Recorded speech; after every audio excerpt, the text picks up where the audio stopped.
Vaccination centre सदर अस्पताल की नर्स ने हेमंत सोरेन को लगाया वैक्सीन का पहला डोज।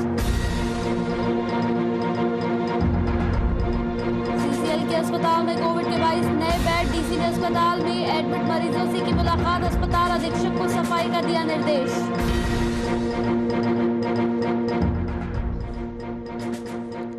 पूर्व सीएम जीतन राम मांझी ने ट्वीट कर बिहार सरकार से की मांग। पूर्व सीएम ने कोरोना काल में सेवा प्रदान कर रहे पुलिस, स्वास्थ्यकर्मी और डॉक्टर समेत अन्य फ्रंटलाइन वर्कर्स के प्रति जाहिर की चिंता। और झारखंड में लगातार बढ़ रही कोरोना संक्रमितों की संख्या। बीते 24 घंटे में मिले 5,961 नए मरीज। राज्य में संक्रमितों की संख्या बढ़कर हुई 55,000 के पार। रांची में मिले सबसे ज्यादा 1,539 संक्रमित। नमस्कार, वीआईपी न्यूज में आपका स्वागत है। आपके साथ हाजिर हूं मैं कंचन। नालंदा मेडिकल कॉलेज हॉस्पिटल में कोरोना संक्रमितों के लिए हर दिन यहां पर मुश्किल भरा है। दवाओं की कमी की वजह से ऑक्सीजन की समस्या हो गई है। संक्रमितों की मौत के बाद तोड़फोड़ के साथ लगातार बवाल हो रहा है। ऐसी घटनाओं के शिकार जूनियर डॉक्टरों ने जब हड़ताल की तो इसका खुलासा हुआ। बीते दिन नालंदा मेडिकल कॉलेज के डॉक्टरों ने इस मामले को स्वास्थ्य मंत्री मंगल पांडे के सामने रखा तो उन्होंने कहा कि बहुत जल्द इसका समाधान हो जाएगा। जूनियर डॉक्टर एसोसिएशन के अध्यक्ष डॉक्टर रामचंद्र कुमार और सचिव डॉक्टर कुशाग्र के साथ जूनियर डॉक्टरों का प्रतिनिधिमंडल स्वास्थ्य मंत्री से मुलाकात करने पहुंचा और साथ ही समस्याओं के सुधार की मांग की। जूनियर डॉक्टरों ने पहला मामला मैन पावर बढ़ाने और दवाओं की कमी को दूर करने का उठाया। इस पूरी खबर पर ज्यादा जानकारी के साथ फोन लाइन पर कुमार गौतम हमारे साथ जुड़ गए हैं। गौतम, स्वास्थ्य मंत्री के सामने तमाम समस्याओं को रखा गया। जो तस्वीरें हम टीवी स्क्रीन पर इस वक्त देख रहे हैं वो तस्वीरें आज पहले दिन की नहीं है, बल्कि लगातार ये तस्वीरें हमें नजर आ रही हैं जहां पर अस्पतालों के अंदर हंगामा हो रहा है। मुलाकात हुई है इसे लेकर, साथ ही आश्वासन दिया गया है कि स्थिति को सुधारा जाएगा। बिल्कुल, देखिए, जिस तरह से कोरोना के मरीज और उनके परिजन लगातार अस्पताल और अस्पताल प्रशासन के ऊपर, डॉक्टरों के ऊपर जिस तरह से अपने आक्रोश को जता रहे हैं, तो स्वाभाविक है कि आखिर डॉक्टर करें तो करें क्या। उनकी जान को खतरा है। उनके साथ इस वक्त जो हो रहा है वो इस वक्त भगवान है। मतलब ये बताना नहीं पड़ेगा कि सबसे ज्यादा अगर कोई काम कर रहा है कोरोना की आपदा की घड़ी में तो वो डॉक्टर हैं। तो ऐसे में कहीं ना कहीं एनएमसीएच के अंदर और बाहर दोनों तस्वीरें, एनएमसीएच के अंदर मरीज पड़े हुए हैं, बेड है, ऑक्सीजन है, दवाई है, और इसको लेकर के वहाँ जो डॉक्टर इलाज कर रहे हैं, लगातार ये चीजें खबरें आ रही है सामने कि उनके जो अटेंडेंट है या परिजन है, अगर किसी वजह से मरीज ने दम तोड़ दिया तो उसके लिए पूरी तरीके से स्वास्थ्य विभाग के ऊपर जिम्मेवार मानना या लापरवाही का आरोप लगाना या डॉक्टर के ऊपर हमला करना, ये चीजें अच्छी नहीं है और ना ही ये अच्छे संकेत है। मुख्यमंत्री भी लगातार अपने ट्वीट के जरिए कह रहे हैं, प्रधानमंत्री ने भी कई बार मन की बात में ये बातें रखी है कि अस्पताल प्रशासन या डॉक्टरों के प्रति जो जहाँ से खबरें आती हैं तो ये गलत है। तो ऐसे में सोचना चाहिए। लेकिन जब कोई व्यक्ति कोई खो देता है तो उसके परिजनों को ये ऐसा लगता है कि डॉक्टरों की लापरवाही से हुआ है, लेकिन सरकार जो सिस्टम देती है उसी सिस्टम के तहत काम होता है, ये समझना चाहिए। और आज के डेट में अगर कोई किसी मरीज की जान बचा सकता है तो वो डॉक्टर ही है, इसलिए भरोसा करना होगा। भरोसा के साथ साथ विश्वास पैदा करना होगा। तो कहीं ना कहीं ये कह सकते हैं कि इस वक्त पूरे बिहार में जहाँ कहीं भी अस्पताल है वहाँ के जो डॉक्टर हैं या डॉक्टर का जो एसोसिएशन है वो लगातार मांग करता है। और ये इसी कड़ी में जूनियर डॉक्टरों ने भी स्वास्थ्य लेकिन गौतम, यहाँ सबसे बड़ा एक सवाल ये भी है गौतम कि जिस तरीके से ये परिजन यहाँ पर हंगामा करते हैं, जो हंगामे की तस्वीरें सामने आ रही हैं, ये एक ऐसी चीज कह सकते हैं जो अचानक से होती है, इसे लेकर कोई प्लानिंग नहीं होती है। तो किसी तरीके की सुविधा यहाँ पर डॉक्टर्स के लिए नहीं की गई है, ना कोई सिक्योरिटी यहाँ पर डॉक्टर्स को दी गई है, क्योंकि अगर किसी की भी डेथ हो जाती है तो वो अचानक से होती है और ऐसे में परिजनों का जो हंगामा होता है वो भी अचानक से होता है। ऐसे में सिक्योरिटी कहीं से कहीं नजर नहीं आती डॉक्टर्स के लिए। बिल्कुल, आपने ठीक कहा कि जिस अस्पताल के अंदर सब कुछ ठीक ठाक चल रहा होता है वहाँ अचानक से एकदम हंगामा शुरू हो जाता है। वो इसलिए होता है क्योंकि जैसे ही उनके परिजनों को ये पता चलता है या जो बताया जाता है कि अमुक व्यक्ति की मौत हो गई है, तो उसके बाद ये गुस्सा फूट पड़ता है कि आखिर ऐसा क्यों हुआ, अभी तो ठीक थे, या उनको ऑक्सीजन की दरकार थी तो बताना था, या फिर उनको अगर दवाइयों की जरूरत थी तो देना था। मतलब उसके बाद उनका आक्रोश फूट पड़ता है। कोई भी परिजन जब अपना नुकसान होता है या अपने खो जाते हैं या चले जाते हैं दुनिया से, तो स्वाभाविक तौर पे जाना और अस्पताल की लापरवाही से जाना, दोनों में फर्क है। तो अस्पताल के अंदर जो उनके जो अटेंडेंट होते हैं, जो परिजन होते हैं, उनको ऐसा लगता है कि कहीं ना कहीं थोड़ी सी लापरवाही हुई है। अगर ये लापरवाही नहीं होती तो शायद उस व्यक्ति की जान बच सकती थी। ये जो चीजें हैं, ये जब मन में आता है तो अंदर से आक्रोश होता है, और सामने ये नहीं पता चलता है किसी व्यक्ति ने, ये डॉक्टर है या स्वास्थ्यकर्मी है, उसके ऊपर गुस्सा फूट पड़ता है। दूसरा, अस्पताल के लिए कोई नई बात नहीं है, रोज मरीज आते हैं, रोज दम तोड़ते हैं, लेकिन जो परिजन होते हैं उनके लिए ये एकदम नई सी चीज होती है कि उनको लगता है कि हम इलाज कराने आए थे और मेरे परिजनों ने मेरे मरीज ने दम तोड़ दिया। तो कहीं ना कहीं ये जो अचानक सडनली जो चीज आपने कही, जो सवाल आपका था, और उस वक्त स्वास्थ्य कर्मी और परिजनों के बीच इस मारपीट या नोकझोंक या बहसा बहसी के बीच में अस्पताल की जो सुरक्षा होती है वो सिर्फ और सिर्फ वहाँ के कुछ गार्ड के जो ड्यूटी पे रहते हैं, कुछ गार्ड के ही रहते हैं। सबकी ड्यूटी अलग अलग होती है और सबकी एक दूरियां बनाई जाती है कि अमुक व्यक्ति की ड्यूटी यहाँ होगी, 8-8 घंटे की शिफ्ट बनाई जाती है। तो बहुत ज्यादा सुरक्षा नहीं होती है, क्योंकि डॉक्टर टाइम पे आते हैं, इलाज करते हैं, मरीज का जहाँ पे बेड लगाना है, ये सारी चीजें फिक्स है। तो उसी हिसाब से बहुत ज्यादा सुरक्षा या पुलिस के बल तैनात नहीं होते हैं। गौतम, एक और सवाल आपसे, स्वास्थ्य मंत्री से मुलाकात हुई है इन तमाम डॉक्टर्स की, क्या कुछ आश्वासन वहां से दिया है? लेकिन लगातार स्वास्थ्य मंत्री को ये कहा जाता है डॉक्टरों के द्वारा, जूनियर डॉक्टरों के द्वारा, और इसके साथ ही जो आवेदन दिए गए तमाम डॉक्टरों के द्वारा, तो वो ये कहा गया कि इनकी जान माल की सुरक्षा, इनकी हिफाजत के लिए जब तक कुछ व्यवस्थाएं मुकम्मल नहीं होगी तब तक ये ड्यूटी नहीं करेंगे। हालांकि क्योंकि इस वक्त स्थिति ऐसी है कि हड़ताल पर जाने के बाद से पूरा स्वास्थ्य महकमा का हाथ पैर फूल जाता है, क्योंकि ये आज जो कुछ भी है वो सब कुछ इन्हीं डॉक्टरों के हवाले है। क्योंकि देखिए, पहले से ऑक्सीजन की किल्लत, कालाबाजारी की खबरें आप और हम लगातार देख रहे हैं, लगा रहे हैं खबरों को। दूसरी बात, दवाओं की कालाबाजारी, रेमडेसिविर को लेकर के देखिए, नकली दवाएं किस तरीके से मार्केट में बिक रही है।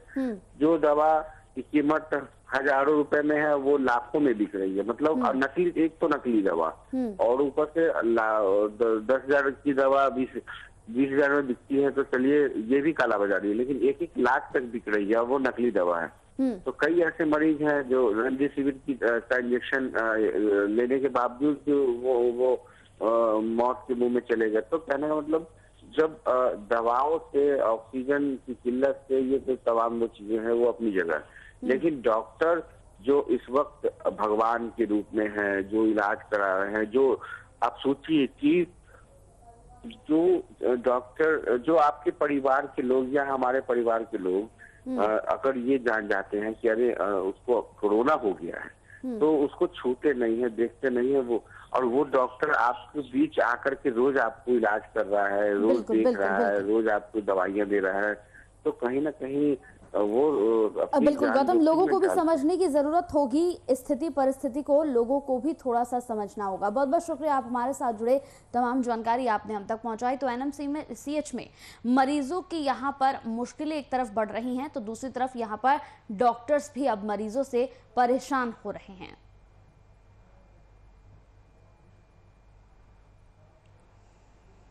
पूरे बिहार में कोरोना को लेकर नई गाइडलाइन शुरू कर दी गई है। शाम 4 बजे से सभी दुकानों को बंद करने का निर्देश भी जारी कर दिया गया है। शाम 6 बजे से सुबह 6 बजे तक के लिए 12 घंटे का कर्फ्यू भी लगेगा। अब पूरे बिहार में सुबह 6 बजे से शाम 4 बजे तक ही दुकानें खुली रहेंगी। सरकारी और निजी दफ्तर भी शाम 4 बजे के बाद यहां पर बंद हो जाएंगे। इसी के बदले हुए गाइडलाइन को देखते हुए पटना के बोरिंग रोड, डाक बंगला समेत लगभग सभी दुकानों ने 4 बजते ही दुकानें, प्रतिष्ठान और यहाँ पर तमाम मंडियों को बंद करते हुए देखा गया लोगों को, जिसका जायजा लिया हमारे संवाददाता हुमार गौतम ने। बढ़ते कोरोना को देखते हुए सरकार ने आज से एक नई गाइडलाइन शुरू कर दी है। शाम के 4 बज चुके हैं और 4 बजे के बाद की तस्वीरें हम आपको दिखाते हैं राजधानी पटना के बोरिंग रोड में, जहां पर तमाम जो दुकानें हैं वो अपने आप बंद कर रहे हैं। देखिए 4 बज गए और सभी दुकानें लगभग राजधानी पटना के बंद कर दिए गए हैं, इसलिए क्योंकि कोरोना के संक्रमण को तोड़ना है। तो शाम 4 बजे से लेकर के सुबह 6 बजे तक दुकानें बंद रहेगी। और ऐसे में आपको बता दें कि शाम के 4 बज चुके हैं और 4 बजे के बाद लगभग दुकानें धीरे धीरे बंद होने लगी हैं और कुछ दुकानों ने पहले से बंद कर दिया, इसलिए क्योंकि कोरोना की जो गाइडलाइन है उसके मुताबिक बंद करना है। दूसरी तरफ की तस्वीरें हम आपको दिखाते हैं कि किस तरह से लगातार दुकानें जो हैं बंद हो गई हैं और शाम को 6 बजे से, यानी कि 6 बजे से सुबह 6 बजे तक कर्फ्यू का आलम रहेगा। यानी कि राजधानी पटना को ही नहीं पूरे बिहार में ये चीज़ें लागू की जाएगी और इस नए गाइडलाइन के मुताबिक अब बिहार के अंदर जो दुकानें हैं वो अब शाम 4 बजे के बाद से बंद हो जाएंगी। सुबह 6 बजे तक कर्फ्यू रहेगा, यानी 2 घंटे बाद से कर्फ्यू शुरू हो जाएगी। और जो लोग इस वक्त सड़कों पर हैं, 6 बजे के बाद सड़कों पर सन्नाटा देखने को मिलेगा। तो हम आपको स्पष्ट कर दें, यदि आपको नई गाइडलाइन के मुताबिक जब चलेंगे तभी जाकर के कोरोना से जंग जीती जा सकती है, क्योंकि कोरोना का संक्रमण जितनी तेज़ी से बिहार की राजधानी पटना और तमाम दूसरे ज़िलों में देखने को मिल रही है, स्थितियाँ बहुत ही भयावह है। और ऐसे में सरकार ने लॉकडाउन तो नहीं लगाया है, लेकिन लॉकडाउन की ये जो दूसरी प्रक्रिया है उसके तहत शाम 4 बजे से दुकानें बंद है। आप देखिए कि तमाम जो दुकानदार हैं जो इस वक्त खुले रहते थे वो आज से सरकार की नई गाइडलाइन के मुताबिक चलेंगे और 4 बजे के बाद दुकानों को बंद कर दिया जाएगा और जो दुकानें खुली रहेगी उनके ऊपर कोविड-19 के तहत कार्रवाई भी की जाएगी। तो ऐसे में हम आपको बता दें कि शाम 4 बजे के बाद से 2 घंटे बाद कर्फ्यू रहेगा और कर्फ्यू शाम 6 बजे से लेकर के आप दुकानें आपकी भी थी क्या? आप यहाँ दुकान में आए थे या तो आपकी दुकानें? नहीं, हम सेल्समैन हैं सर। अच्छा जी। आपको पता है नई गाइडलाइन के मुताबिक हाँ। 4 बजे तो दिक्कतें होगी लोगों को, हाँ, दिक्कतें तो होगी सर। लेकिन कोरोना के गाइडलाइन के मुताबिक लॉकडाउन नहीं लगाया गया है। हाँ। तो ऐसे में इसका प्रभाव पड़ेगा। हाँ, प्रभाव पड़ेगा। अच्छी बात है ये। जी सर, लॉकडाउन नहीं हुआ तो ज़्यादा अच्छा है ना सर। सब प्राइवेट संस्था वाले को तनख्वाह नहीं मिलेगा, बहुत सा प्रॉब्लम है। कम से कम तनख्वाह तो मिलेगा। जी, एक राहत की बात है। ये राहत की बात है सर। बिल्कुल। तो कुछ राहतें हैं, कुछ रियायतें हैं जिसको लेकर के शाम 4 बजे के बाद दुकानें आपको राजधानी पटना ही नहीं बल्कि पूरे बिहार में नए गाइडलाइन के मुताबिक दुकानें बंद रहेगी और शाम 6 बजे से लेकर सुबह 6 बजे तक कर्फ्यू लगेगा। और कर्फ्यू में तमाम जो पुलिस की गश्तियां हैं वो आने जाने वाले लोगों को, हालांकि इसमें अनिवार्य सेवाओं को छूट दी गई है। जो मरीज़ हैं, मरीज़ के परिजन हैं वो अस्पताल में जा सकते हैं। जो अनिवार्य सेवाएँ हैं जैसे दूध की सेवा, दवा की सेवा, वो खुली रहेगी। सहयोगी सप्तऋषि के साथ कुमार गौतम, VIP न्यूज़, पटना। तो झारखंड में कोरोना संक्रमितों की संख्या लगातार बढ़ रही है। बड़ी संख्या में पुराने मरीजों के स्वस्थ होने के बाद भी ये स्थिति है। बीते 24 घंटे की अगर हम बात कर ले तो 5,961 नए मरीज मिलने के साथ साथ राज्य में संक्रमितों की संख्या बढ़कर अब 55,000 से ज्यादा हो गई है। राज्य में गुरुवार को 36,291 लोगों की कोरोना जांच हुई, जिसमें 5,961 लोग संक्रमित पाए गए। हर 100 लोगों की जांच में 16 संक्रमित मिले हैं। रांची में सबसे ज्यादा 1,539 संक्रमित मिले हैं। यहां लगातार 17वें दिन 1,000 से ज्यादा संक्रमितों की पहचान हुई है। अन्य जिलों में भी बड़ी संख्या में संक्रमित मिले हैं। राहत की बात यह है कि राज्य में 24 घंटे के अंदर 4,755 मरीज स्वस्थ भी हुए हैं।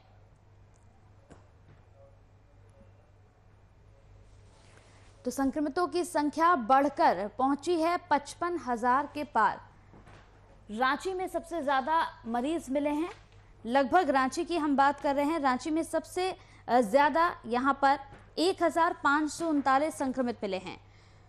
कोरोना संक्रमितों की संख्या लगातार बढ़ रही है। बड़ी संख्या में पुराने मरीजों के स्वस्थ होने के बाद भी स्थिति आपके सामने है। बीते 24 घंटे की हमने बात की है। बीते 24 घंटे में 5,961 नए मरीज मिलने के साथ राज्य में संक्रमितों की संख्या बढ़कर अब 55,000 से ज्यादा हो गई है। तो राज्य में गुरुवार को 36,291 लोगों की कोरोना जांच हुई, जिसमें से यहाँ पर लगभग 5,961 लोग संक्रमित पाए गए हैं, यानी कि हर 100 लोगों की जांच हो रही है और इसमें 16 संक्रमित मिले हैं। रांची में सबसे ज्यादा मिले हैं। रांची में लगातार एहतियात कदम भी उठाए जा रहे हैं। 1,539 संक्रमित जो हैं वो रांची से मिले हैं। यहाँ लगातार 17वें दिन 1,000 से ज्यादा संक्रमितों की पहचान हुई और अन्य जिलों में भी बड़ी संख्या में संक्रमित मिले हैं। राहत की बात हमने की है। राहत की बात यही है कि राज्य में 24 घंटे के अंदर 4,755 मरीज ठीक भी हुए हैं। जी हाँ, आपने बिल्कुल सही सुना है। रिकवरी रेट की अगर हम बात करें तो राज्य में 24 घंटे के अंदर लगभग 4,755 मरीज ठीक भी हुए हैं। यानी 24 घंटे के अंदर जो हम संक्रमितों का आंकड़ा आपको बता रहे हैं, संक्रमितों का आंकड़ा है 5,961। जो नए मरीज मिले हैं उनकी संख्या 5,961 है और जो लोग स्वस्थ हुए हैं, जो रिकवर हुए हैं, उनकी संख्या भी हम आपको बताएं 4,755 मरीज ठीक भी हुए हैं। यानी बेहद पैनिक आप ना करें। राज्य सरकार की तरफ से जो नियम यहाँ पर लगाए गए हैं, जो नई गाइडलाइन यहाँ पर जारी की गई है, लॉकडाउन को बढ़ा दिया गया है, उसका पालन करें, क्योंकि लॉकडाउन का पालन करना बेहद ज़रूरी है। जब तक आप लॉकडाउन का पालन नहीं करेंगे, आप इस एक संकट से नहीं निकल पाएंगे। आपको इस संकट से निकलना होगा और इस संकट से निकलने के लिए सबसे अहम बात, आपको पॉजिटिव यहाँ पर वाइब्स रखनी होंगी, आपको अच्छा सोचना होगा, गलत ख्याल अपने मन में ना लाएं। सबसे बड़ी बात है सोशल डिस्टेंसिंग का पालन करें, मास्क का इस्तेमाल करें। जो छोटी छोटी चीज़ें हैं इन्हें आपको भूलना नहीं है। इन तमाम चीज़ों का बेहद आपको ख्याल रखना है। लगातार संक्रमितों की संख्या में इजाफा हो रहा है।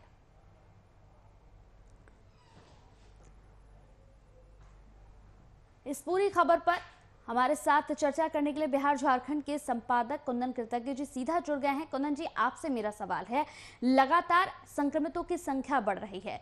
बीते 24 घंटे की हमने बात करी है तो झारखंड में 5,961 नए मरीज सामने आए हैं, लेकिन ऐसे में राहत की खबर यह है कि लगातार ठीक भी हो रहे हैं लोग। रिकवरी रेट की अगर मैं बात करूं तो लोग यहाँ पर ठीक भी हो रहे हैं। सर देखिए, लोग आपदा में अवसर की बात करते हैं तो यहाँ भी आपदा में अवसर है।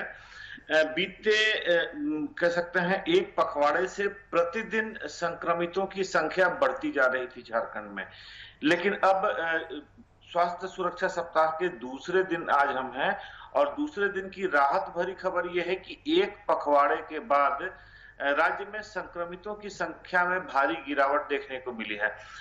परसों अगर हम इस आंकड़े को बात कर रहे हैं तो परसों 8,075 संक्रमित राज्य में निकलकर सामने आए थे, लेकिन कल की बात करें तो कल 5,961 मरीज बाहर निकलकर संक्रमित मरीज सामने आए हैं। तो एक भारी गिरावट, लगभग 20% के आसपास मरीजों की संख्या में गिरावट देखने को मिली है। दूसरी बड़ी बात, जो मरीज स्वस्थ होकर बाहर आए हैं उनकी संख्या 4,755 की है। लगभग 80% मरीज कल जितने संक्रमित पाए गए हैं उस अनुपात में 80% मरीज कल स्वस्थ होकर बाहर भी आए हैं। ये दोनों खबर एक राहत देने वाली खबर है और मैं बार बार कह रहा हूं, स्वास्थ्य सुरक्षा सप्ताह ने अपना असर दिखाना शुरू कर दिया है। कंचन, बिल्कुल, जिस तरीके से कुंदन जी यहाँ पर ये लॉकडाउन लगाया गया और इसकी अवधि को बढ़ाया गया, कहीं ना कहीं ये कहना गलत नहीं होगा कि इस लॉकडाउन की वजह से जो एक संख्या में इजाफा देखने को मिल रहा था वो धीरे धीरे यहाँ पर डाउन होता हुआ नजर आ रहा है। लगातार वीआईपी न्यूज़ भी अपील कर रहा है लोगों से कि इसका यहाँ पर पालन किया जाए। राज्य सरकार जो नई गाइडलाइन जारी कर रही है इसका पालन किया जाए, क्योंकि जो असर है वो इसी से देखने को मिल रहा है। जो आंकड़ा लगातार बढ़ता जा रहा था वो आंकड़ा धीरे धीरे यहाँ पर घटता जा रहा है। कुंदन जी, बिल्कुल कंचन, स्वास्थ्य सुरक्षा सप्ताह, तमाम प्रोटोकॉल्स का पालन करना, जो एसओपीज डिसाइड किए गए हैं कोरोना संक्रमण से बचाव के लिए, मास्क का उपयोग, सैनिटाइजर का उपयोग, सोशल डिस्टेंसिंग का पालन करना, इसके साथ साथ जिस तरीके से राज्य में आज कह सकते हैं 9वां दिन है स्वास्थ्य सुरक्षा सप्ताह को लागू हुए, इन तमाम चीजों ने असर दिखाना शुरू किया है। और कंचन, बार बार वीआईपी न्यूज अपने दर्शकों से यही अपील कर रहा है कि मात्र 2 ही चीजें हैं जो संक्रमण से हमें रोक सकती हैं। सबसे पहली चीज है वैक्सीन जितनी जल्दी हो सके हम लगवा लें, और दूसरी है इस पूरे प्रोटोकॉल का पालन करना। और राज्य में स्वास्थ्य सुरक्षा सप्ताह लगने के बाद जो आंकड़े आ रहे थे, वह आंकड़े यहाँ के जो सरकारी अधिकारी हैं या स्वास्थ्य महकमे के जो लोग हैं, उन तमाम लोगों का यही मानना था कि सरकार ने जो मिनी लॉकडाउन लागू किया है उसका असर 5-7 दिनों में दिखना शुरू होगा, और वो असर दिखने लगा है। क्योंकि जिस तरीके से आप तमाम राज्यों की बात कर लें, बिहार की बात कर लें, उत्तर प्रदेश की बात कर लें, महाराष्ट्र की बात कर लें, राजस्थान की बात कर लें, हर जगह पर आंकड़ों में बढ़ोतरी, वृद्धि देखी जा रही है। लेकिन राहत भरी खबर कल झारखंड के लिए आई है, आंकड़ों में कमी और साथ ही साथ स्वस्थ होकर बाहर जा रहे, घर लौट रहे मरीजों की संख्या में बढ़ोतरी। कंचन। बिल्कुल कुंदन जी, यहाँ पर एक और सवाल आपसे। लगातार जिस तरीके से झारखंड के तमाम जगहों से यहाँ पर जो खबरें सामने आ रही हैं वो हैरान कर रही हैं। सरकारी अस्पतालों में जांच नहीं होने के बजाय यहाँ पर निजी अस्पतालों में सबसे ज़्यादा जांच हो रही है, और सरकारी अस्पतालों से लोगों को यहाँ से बेबस होकर लौटना पड़ रहा है। देखिए कंचन, स्थिति यह है कि जांच किट होना जरूरी है, और रैपिड एंटीजन टेस्ट की बात कर लें, RT-PCR की से टेस्ट की बात कर लें, या HRCT टेस्ट की बात कर लें, टेस्ट की जितनी भी विधियां हैं उन तमाम विधियों में एक लिमिटेशन है। किसी भी प्रकार से टेस्ट कराने में जो एक उसके लिए किट की जरूरत होती है, जो संसाधनों की जरूरत होती है, वह संसाधन सीमित है। दूसरी बात यह है कि तमाम लोगों की कोशिश यह होती है कि वह किसी भी जांच केंद्र पर पहुंचे और उनका काम फटाफट हो जाए। आज जिस तरीके से कोरोना संक्रमण ने अपने पैर पसारे हैं, ऐसे में राज्य की तमाम जिलों में जो आम जनता है वह इस संक्रमण से प्रभावित हुई है, तो प्रभावित हुए लोगों की संख्या बड़ी है। ऐसे में उन्हें भी थोड़ा धैर्य संयम से काम लेना होगा, और साथ ही साथ इस बात को भी देखने की जरूरत है कि राज्य सरकार संसाधनों को किस तरीके से मुहैया करा पाती है। सरकारी केंद्रों में अगर नहीं हो पा रहा है जांच, निजी अस्पतालों में भी, निजी केंद्रों पर भी किए जा रहे हैं, लेकिन भारतीयों की जो आदत है उस आदत की वजह से मजबूर होकर तमाम लोगों की कोशिश होती है कि मुफ्त में जो जांच की सुविधा है उसका उपयोग किया जाए। लेकिन अभी जान बचाना ज्यादा जरूरी है, अपनी जांच कराना ज्यादा जरूरी है। और कहा यह जा रहा है कि झारखंड में जिस लेवल पर, जिस स्तर पर जांच की जा रही है, उस स्तर पर ज्यादा दिनों का बैकलॉग यहाँ चल नहीं रहा है। अमूमन बाकी दूसरे राज्यों में जहाँ 5 से 7 दिनों का बैकलॉग चल रहा है, झारखंड में महज 2 से 3 दिनों का बैकलॉग चल रहा है, जो एक कह सकते हैं मौजूदा स्थिति में एक संतोषजनक अवधि है। कंचन। बिल्कुल, एक आखिरी सवाल सर आपसे। जिस तरीके से लगातार हम यहाँ पर बात कर रहे हैं अस्पतालों की, अगर मैं बात करूँ सर ऑक्सीजन सिलेंडर को लेकर राज्य में किस तरीके की व्यवस्थाएं अभी देखी जा रही हैं? क्योंकि लगातार जो खबरें सामने आ रही थी वो ये आ रही थी कि ऑक्सीजन सिलेंडर की कमी होने की वजह से लोगों को बहुत समस्याओं का सामना करना पड़ रहा है। अब स्थिति कैसी है झारखंड में? देखिए, झारखंड में स्वास्थ्य संसाधनों को लेकर स्थिति दिन प्रतिदिन बेहतर होती जा रही है। झारखंड सरकार ने सिलेंडरों को कई राज्यों से आपूर्ति कराने की व्यवस्था भी की है। जितने अस्पताल हैं, सदर अस्पताल या रिम्स, वो बाकी जो जितने अस्पताल हैं, उन अस्पतालों में पाइप्ड ऑक्सीजन आपूर्ति करने की व्यवस्था की जा रही है। धीरे धीरे स्थिति को सामान्य करने की कोशिश की जा रही है, क्योंकि देखें कंचन, सबसे अहम बात यह है कि ऑक्सीजन सप्लाई को लेकर एक अहम जानकारी मैं आपको दूं कि यह लोड, ऑक्सीजन की जरूरत लगभग 40 से 50 गुना राजधानी सहित तमाम जिलों में बढ़ चुकी है। इन परिस्थितियों में एक तो ऑक्सीजन की आपूर्ति मुहैया करा पाना, और दूसरे छोटे सिलेंडर्स और जंबो सिलेंडर्स, इन 2 सिलेंडरों की आपूर्ति राज्य में उचित अवधि के अंदर और उचित व्यवस्था करा पाना भी राज्य सरकार के लिए एक बड़ी गंभीर चुनौती थी। लेकिन धीरे धीरे सिलेंडरों की आपूर्ति कराई जा रही है। तमाम जगहों पर सिलेंडरों की जगह सीधा टैंकरों से सप्लाई कराने की व्यवस्था कराई जा रही है। तो इन सब परिस्थितियों को देखते हुए माना यह जा रहा है कि आने वाले 1 से 2 दिनों में राज्य में ऑक्सीजन की किल्लत पूरी तरीके से दूर हो जाएगी। दूसरी लिक्विड ऑक्सीजन की बात है कंचन, तो लिक्विड ऑक्सीजन के उत्पादन में झारखंड झारखंड आत्मनिर्भर राज्य है। हमारी स्थिति यह है कि हम दूसरे राज्यों को प्रचुर मात्रा में ऑक्सीजन मुहैया करा पाने में सक्षम है, सार्थक है, और वो लगातार प्रक्रिया जारी भी है। बोकारो से और जमशेदपुर से, 2 शहरों से लगातार प्रतिदिन टैंकरों में भर भर कर दूसरे राज्यों से ऑक्सीजन की आपूर्ति कराई जा रही है। हमें दिक्कत शुरुआती दिनों में केवल और केवल छोटे खाली सिलेंडरों की थी, लेकिन वह भी आपूर्ति धीरे धीरे सामान्य होने की कोशिश हो रही है। कालाबाजारी पे सरकार और प्रशासन ने मिलकर रोक लगाने की कोशिश की है। ऊपर से हाईकोर्ट ने कालाबाजारी को लेकर काफी सख्त रुख अख्तियार किया हुआ। तो कुल मिलाकर स्थिति स्वास्थ्य संसाधनों में धीरे धीरे सामान्य हो रही है। और सबसे अहम बात, कि राज्य में लॉकडाउन पहले से लगा हुआ है, इसको लेकर भी स्थिति अब झारखंड की एक बेहतर तस्वीर उम्मीद यह की जा रही है कि अगले 2 से 3 दिनों में दिखने लगेगी। कंचन।